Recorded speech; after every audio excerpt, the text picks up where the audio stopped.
शिक्षक शिक्षा YouTube channel पे मैं निरंजन कुमार आप सभी का एक बार फिर से बहुत बहुत स्वागत करता हूं। और आज की इस क्लास में डीएलएड एंट्रेंस एग्जामिनेशन 2022 दे चुके सभी स्टूडेंट्स के लिए एक इम्पॉर्टेंट इन्फॉर्मेशन को लेकर के मैं इस वीडियो को बना रहा हूं। आप लोगों का बराबर कमेंट मैं देख रहा हूँ, जिसमें आप लोगों ने बार बार ये क्वेरी की है कि सर रिजल्ट कब तक आएगा, एडमिशन का प्रोसेस आगे क्या होगा और कट ऑफ कितना जाएगा। तो एक तरह से कंप्लीट इन्फॉर्मेशन को लेकर के मैं इस क्लास में आया हूं। और आज के इस इम्पोर्टेंट डिस्कशन में जिन पॉइंट्स को हम डिस्कस करेंगे वो आपको स्क्रीन पे दिख रहे हैं। आज हम टोटल 6 पॉइंट के ऊपर आप लोगों का कन्फ्यूजन क्लियर करेंगे। पहला पॉइंट है total seats in government colleges, सरकारी कॉलेज में कितने सीट हैं। दूसरा पॉइंट है कि total seats in private colleges, इसके बाद प्राइवेट कॉलेजों में कितने सीट्स हैं। सीट्स अकॉर्डिंग रिजर्वेशन कोटा, और रिजर्वेशन कोटा के अंतर्गत कितने सीट आएंगे और उसके अकॉर्डिंग कट ऑफ कितना जाएगा। ऑब्वियसली इसकी भी चर्चा हम लोग करेंगे। और रिजल्ट का डेट आप लोगों का है कि रिजल्ट कब तक आएगा और एडमिशन का प्रोसेस क्या रहने वाला है। तो इन सारे बिंदुओं पे ऑथेंटिक जानकारी के साथ मैं आया हूँ। आप लोगों को पता ही है कि शिक्षक शिक्षा यूट्यूब चैनल ऑथेंटिक जानकारी के लिए जानी जाती है, और मैं जो भी जानकारियाँ लाता हूँ वो बिल्कुल 100% ऑथेंटिक होती है। और जो भी चीज़ें हैं वो आपको with the proof original documents जो बिहार गवर्नमेंट रिलीज करती है उसके साथ मैं आप लोगों को चीज़ों को बताता हूँ, समझाता हूँ। तो यहाँ पे सबसे पहली चर्चा करेंगे कि total seats in government colleges. तो आप लोगों ने देखा होगा, मैंने इसे अपने टेलीग्राम ग्रुप पे, व्हाट्सएप ग्रुप पे डाला भी था। डीएलएड एंट्रेंस एग्जामिनेशन का प्रोस्पेक्टस केवल मैंने प्रोवाइड करवाया था। तो डीएलएड एंट्रेंस एग्जामिनेशन के प्रोस्पेक्टस को जब आप पूरी तरह से पढ़ेंगे तो आपके बहुत सारे कन्फ्यूजन क्लियर हो जाएंगे।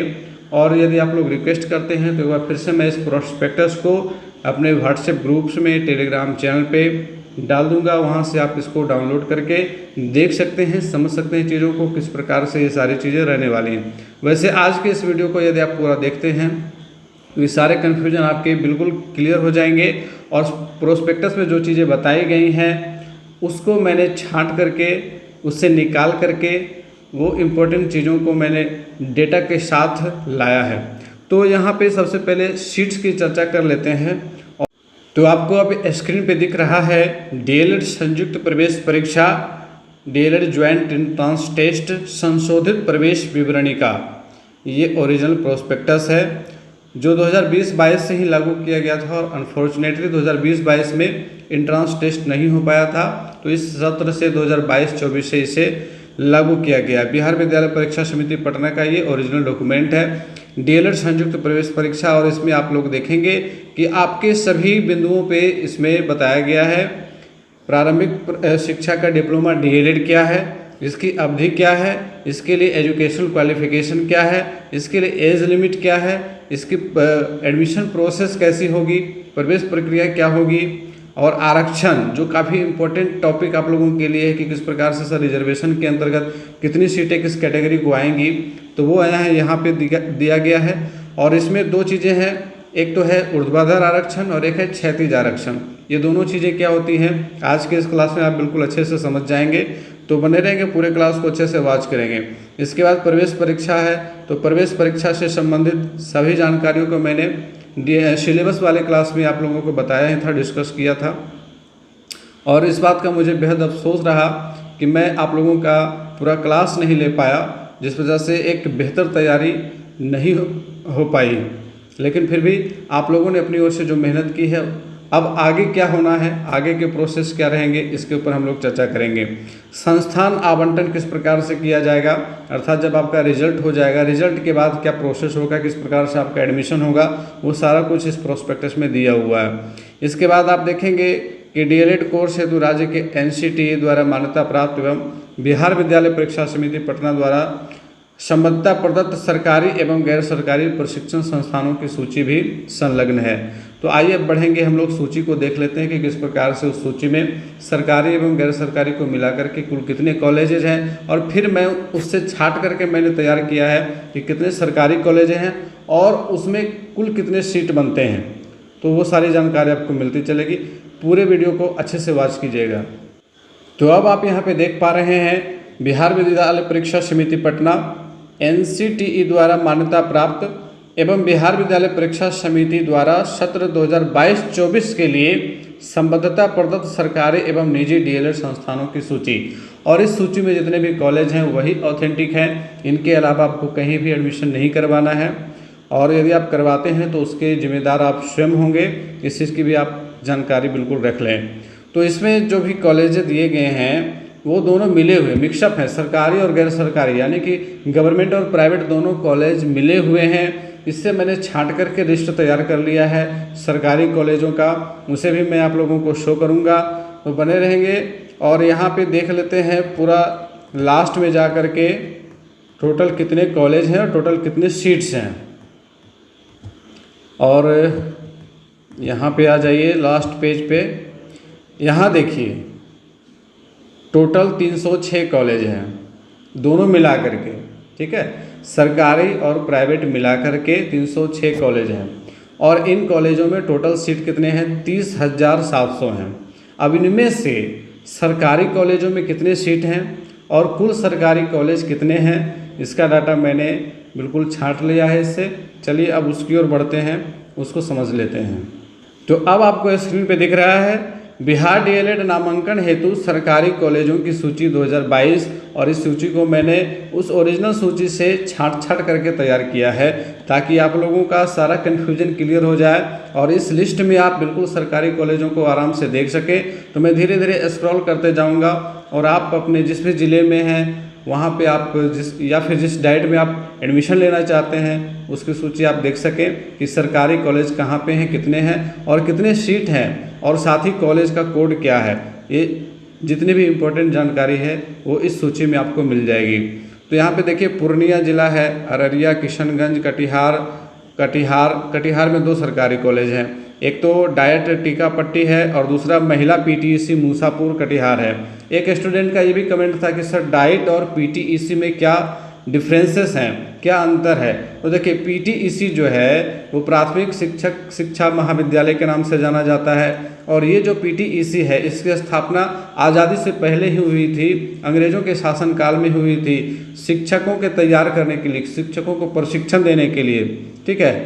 तो ये PTEC जो है वो आज़ादी से पूर्व के संस्थाएं हैं। और 1986 में 1986 में जब राष्ट्रीय शिक्षा नीति लाई गई थी तो राष्ट्रीय शिक्षा नीति में डाइट की स्थापना का प्रबंध किया गया था, और उसी के तहत 1986 के एजुकेशन पॉलिसी के तहत ही डाइट की स्थापना लगभग हर ज़िले में की गई। हालांकि सभी ज़िलों में डाइट की स्थापना अभी भी नहीं हो पाई है, लेकिन जितने भी डाइट आप देख रहे हैं वो राष्ट्रीय शिक्षा नीति 1986 की देन है।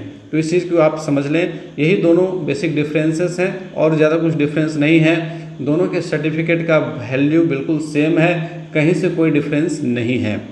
तो केवल नाम में अंतर है, और नाम में अंतर क्यों पड़ा है इसको आप समझ लिए। चलिए अब धीरे धीरे मैं इसको स्क्रॉल कर रहा हूँ, और आप जिस भी ज़िले से बिलोंग करते हैं आप अपने ज़िले के नाम के सामने जब आपका आ जाएगा तो पॉज कर लीजिएगा, पॉज करके आप नाम नोट कर लीजिए और कोड नोट कर लीजिए, सीट नोट कर लीजिए, ये इम्पोर्टेंट चीज़ें हैं। तो यहाँ पे बहुत सारे कॉलेजों में 200 सीट हैं, कुछ कॉलेजों में 100 सीट हैं, जबकि कुछ एक में केवल 50 सीट ही हैं। तो सीटों के अनुसार से आपको अपना चयन करना होगा, देखना होगा, और जो एडमिशन प्रोसेस है उसमें हम लोग जानेंगे, समझेंगे कि आपको अधिकतम चॉइस कितने देने हैं। सारे चीज़ की जानकारी आज के इस क्लास में आपको मिल जाएगी। अब देखिए यहाँ पे टोटल समाप्त हो गया, कुल 60 कॉलेज हैं, कुल 60 सरकारी कॉलेज हैं, और इन 60 कॉलेज में 9,150 सीट हैं। चलिए क्लियर हो गया, 9,150 सीट हैं, और इन्हीं 9,150 सीट के आधार पे आपका रिजर्वेशन कोटा तैयार होगा, जिससे आप लोग आगे की इसी क्लास में आगे समझेंगे रिजर्वेशन कोटा के अनुसार किस कैटेगरी को कितनी सीटें मिलेंगी, और उसके बाद कट ऑफ को भी समझेंगे। सारे इम्पोर्टेंट नॉलेज आपको आज मिल जाएगी। तो चलिए अब यहाँ पे क्लियर हो गया कि सरकारी कॉलेज में 9,150 सीटें हैं, तो कुल सीट 30,700 9,150 घटा दीजिए तो बच जाएगा प्राइवेट कॉलेजों के सीट। ठीक है, चलिए अब डिस्कस करेंगे प्राइवेट कॉलेजों के बारे में। तो बात करें कि टोटल सीट प्राइवेट कॉलेजों में कितनी होंगी, तो 30,700 कुल सीट हैं, जिसमें से 9,150 सरकारी कॉलेज के सीट हैं। इनको माइनस कर दीजिए, 21,550 सीट ये आ गया आपका प्राइवेट कॉलेजों का सीट। और प्राइवेट कॉलेजों में नामांकन काउंसलिंग के उपरांत ही होगी। जब आपका रिजल्ट आएगा, रिजल्ट आने के बाद काउंसलिंग की प्रक्रिया शुरू होगी। काउंसलिंग के लिए जो मेधा सूची में छात्र आएंगे, शॉर्टलिस्टेड छात्र जो होंगे, उनसे आवेदन करने के लिए कहा जाएगा। और वे जब आवेदन करेंगे तो एक बार फिर से मेरिट लिस्ट बना करके आवंटन किया जाएगा कॉलेजों का। और आपके मेरिट लिस्ट के अनुसार जहाँ जिस कॉलेज में सीट बनता है वहाँ आपको एडमिशन के लिए भेजा जाएगा। चॉइस आपसे मांगा जाएगा, कम से कम 5 कॉलेजों का और अधिकतम 30 कॉलेजों का आप चॉइस दे सकेंगे। इसके ऊपर भी आगे हम लोग डिस्कस करेंगे कि नामांकन की जो प्रक्रिया है वो कैसे होगी। तो यहाँ पे अब जो सबसे इम्पोर्टेंट चीज़ है, seats according to reservation quota. Reservation quota यानी आरक्षण कोटा के अनुसार सीटों का बंटवारा किस प्रकार से होगा, आइए इसको समझ लेते हैं, बिल्कुल अच्छे से समझेंगे। और यहाँ पे जैसा कि आप यहाँ लिस्ट देख पा रहे हैं, इस लिस्ट को बहुत ही ध्यान से समझेंगे। बिहार के अंदर ये जो रिजर्वेशन कोटा तैयार किया गया है उसके ऊपर आधारित है। ये गवर्नमेंट के लेटर के अकॉर्डिंग मैंने इसको तैयार किया है। तो गवर्नमेंट का लेटर कहता है कि एससी कैटेगरी को 16% रिजर्वेशन दिया जाएगा। और सरकारी सीटों की संख्या है, कितनी है, 9,150 सीटें हैं। इसमें से 16% जब आप निकालते हैं तो 1,464 सीटें ये सरकारी कॉलेज के अंतर्गत एससी कोटा में आएंगी। वहीं पीएच कैंडिडेट्स को क्षैतिज आरक्षण दिया जाएगा। अपने ही कोटा में उनको 5% का क्षैतिज आरक्षण दिया जाएगा। तो यहाँ पे 5% इसका निकाल लीजिए तो 73 सीट जो है वो चला गया पीएच कैटेगरी के कैंडिडेट को। ठीक है, मोटे तौर पर ये समझ लीजिए।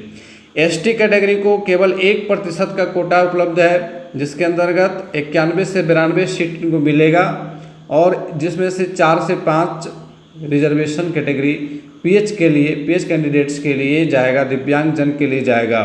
इसके बाद ओबीसी की बारी आती है तो ओबीसी को 12% का रिजर्वेशन बिहार के अंदर है।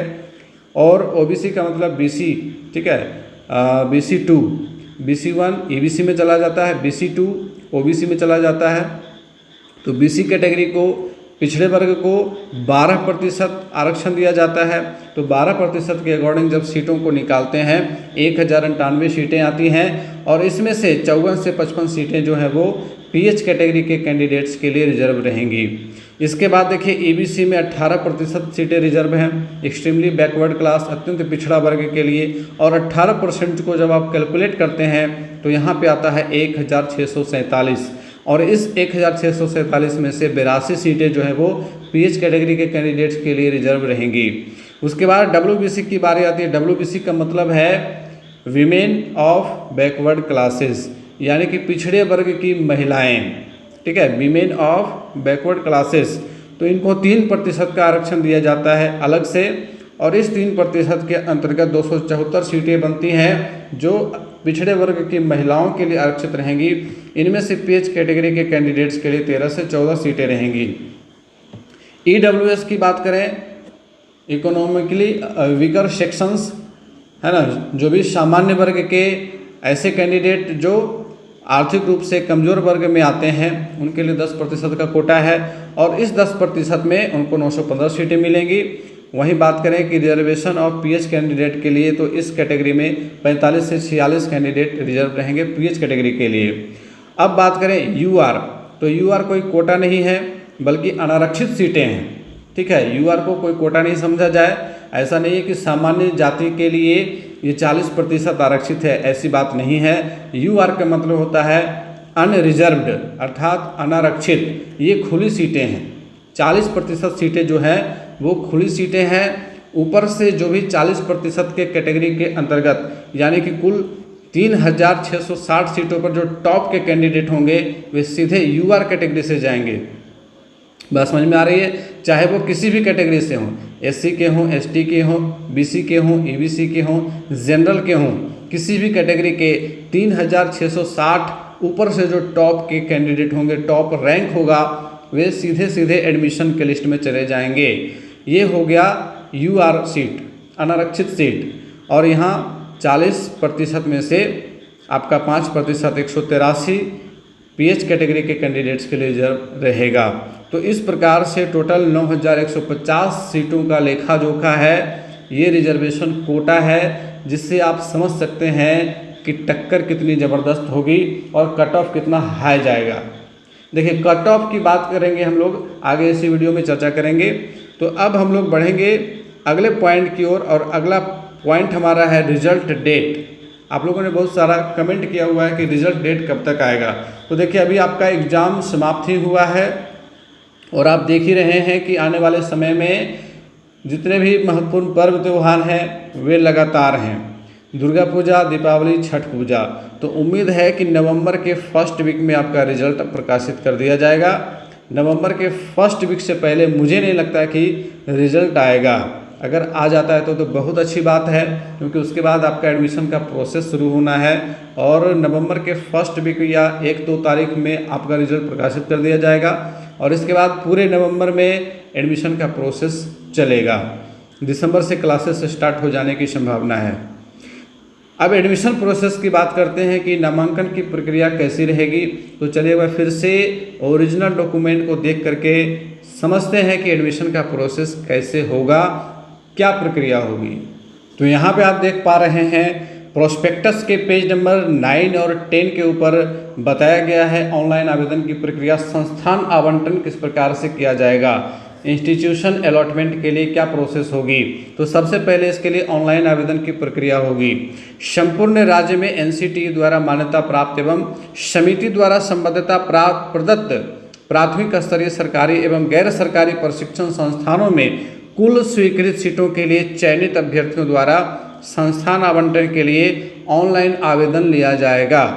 आप में से जितने लोग पास हो जाएंगे एग्ज़ाम में, उनसे फिर ऑनलाइन काउंसलिंग करवाया जाएगा। काउंसलिंग आपकी ऑनलाइन होगी और आपके द्वारा जो है आवेदन प्रपत्र के साथ साथ अपनी शैक्षणिक योग्यता, उम्र एवं जाति इत्यादि संबंधित दस्तावेज की स्कैन कॉपी ऑनलाइन ली जाएगी। आपने जो आवेदन किया था एंट्रेंस एग्जामिनेशन में, उसकी कॉपी का जीरोक्स, उसके बाद आपके सर्टिफिकेट्स वगैरह लिए जाएंगे। साथ ही अभ्यर्थी द्वारा आवेदन में अपनी इच्छा अनुसार न्यूनतम 5 प्रशिक्षण संस्थानों, कम से कम आपको 5 ऑप्शन देने हैं और अधिकतम आप 30 प्रशिक्षण संस्थानों के विकल्प दे सकते हैं। ठीक है, तो कम से कम आपको 5 जगह का नाम बताना होगा कि मैं डाइट यहाँ पे, डाइट यहाँ पे, डाइट यहाँ पे या फिर पीटीसी यहाँ पे एडमिशन करवाना चाहता हूँ। ये 5 ऑप्शन आप देंगे और जहाँ पे आपका अकॉर्डिंग टू आपके मेरिट लिस्ट आपका सीट बनता है वहाँ पे आपका एडमिशन हो जाएगा। तो इस प्रकार से सभी अभ्यर्थियों के परीक्षोपरांत प्राप्तांक के आधार पर, परीक्षा के बाद जो आपका प्राप्तांक होगा उसके आधार पर कोटिवार बृहत मेधा सूची तैयार की जाएगी, मेरिट लिस्ट तैयार किया जाएगा। उक्त मेधा सूची ही संस्थान आवंटन का आधार होगा। आगे बात समझ में किस प्रकार से आपका संस्थान आवंटन होगा। चलिए अब आगे बढ़ेंगे, अब आगे के पॉइंट्स को देखेंगे, समझेंगे और आगे का इम्पोर्टेंट पॉइंट हमारा है कट ऑफ। तो अब बात करेंगे आपके सबसे इम्पोर्टेंट टॉपिक की, कट ऑफ क्या जाएगा।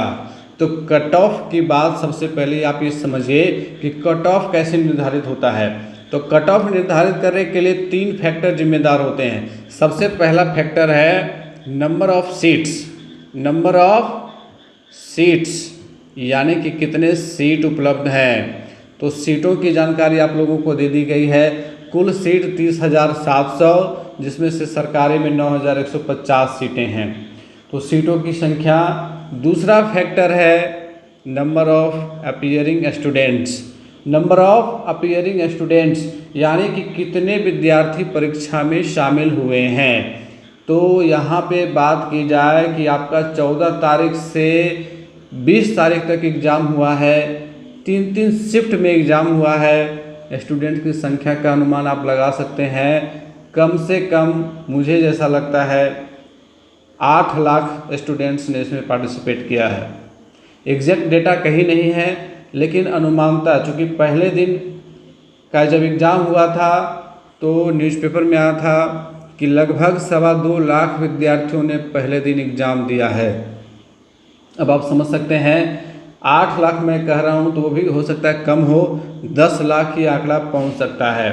अगर 10 लाख पहुँचता है तो समझिए कि आपके सीट कितने हैं, 30,700 टोटल है, यानी कि 3%, 10 लाख में से 3% विद्यार्थियों का सिलेक्शन होगा, 97% इससे बाहर हो जाएंगे।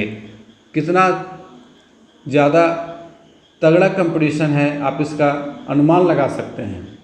और अगर 5 लाख विद्यार्थियों ने पार्टिसिपेट किया है तो टोटल सीट के अकॉर्डिंग मात्र 6% है ना, 6.14% आपका रिजल्ट होगा।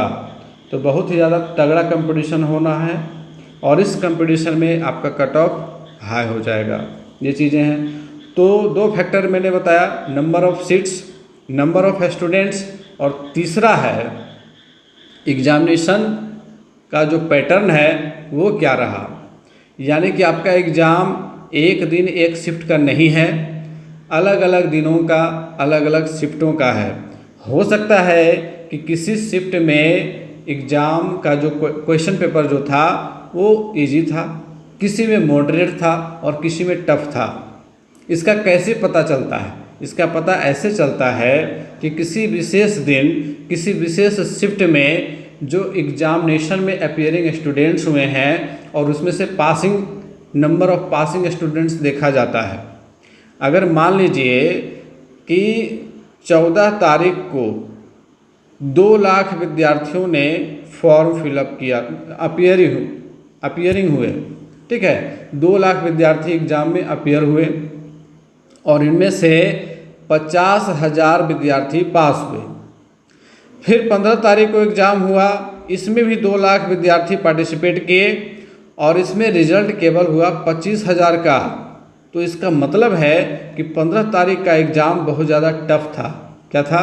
बहुत ज़्यादा टफ था, क्योंकि इस दिन सीधे आधा हो गया पासिंग स्टूडेंट्स का नंबर। अपीयरिंग स्टूडेंट उतने ही थे, लेकिन पासिंग स्टूडेंट्स की संख्या कम हो गई। इसका मतलब कि 15 तारीख के एग्ज़ाम में टफ क्वेश्चन पूछे गए। अगर ऐसी स्थिति बनती है तब फिर बीच का मार्ग निकलेगा और वो है परसेंटाइल। परसेंटाइल सिस्टम अगर लागू होता है तो इस स्थिति में जिनके कम अंक प्राप्त होते हैं और एग्ज़ाम उस दिन अगर टफ होगा तो उनके नंबर बढ़ जाएंगे, और जिनका एग्ज़ाम इजी था, नंबर ज़्यादा है, तो उनके नंबर थोड़े से कम हो जाते हैं। ये प्रोसेस होता है परसेंटाइल का, और परसेंटाइल का कैलकुलेशन करना स्टूडेंट्स के लिए बहुत ज़्यादा टफ होता है, ये समझ से परे हो जाता है। इसलिए मैं कहता हूँ कि आपने एग्ज़ाम दिया है, आपका एग्ज़ाम अच्छा गया है, आप रिजल्ट की चिंता बिल्कुल ना करें। कहते हैं भगवान श्री कृष्ण ने श्रीमद् भागवत गीता में श्लोक कहा था, कर्मण्यवादी कारस्तु माँ फलेषु कदाचन माँ कर्म फल हेतुर्भु माते संगोस्तु कर्मणि। तो आपको कर्म करते चलना है, फल की चिंता नहीं करनी है। अगर आपने सही तरीके से एग्ज़ाम दिया है, आपने सच्ची लगन और मेहनत से तैयारी की है, निश्चित रूप से आपका रिजल्ट होगा। तो अब कट ऑफ की बात करेंगे कि कट ऑफ आपका कैसा रहेगा। तो यहाँ पे मैंने एक एस्टिमेटेड कट ऑफ का लिस्ट बनाया है। ज़रूरी नहीं है कि 100% सही हो, क्योंकि ये मेरा अपना अनुमान है। इससे कम भी हो सकता है, इससे ज़्यादा भी हो सकता है। तो यूआर कैटेगरी का मतलब अनारक्षित, जिसमें किसी भी जाति का बंधन नहीं है। जो जितना नंबर ज़्यादा लाएगा टॉप कैटेगरी में, वो उसका सीधे यूआर कैटेगरी से सिलेक्शन होगा।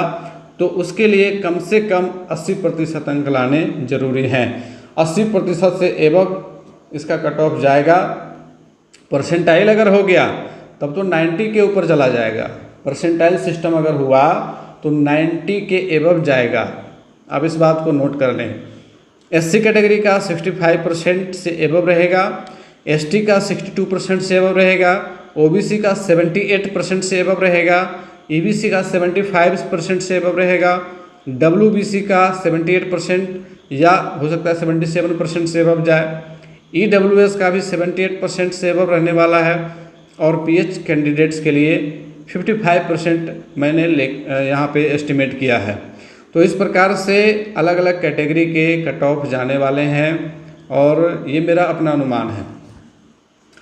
तो यहाँ पे आपके सारे इम्पोर्टेंट पॉइंट्स को मैंने डिस्कस कर दिया है।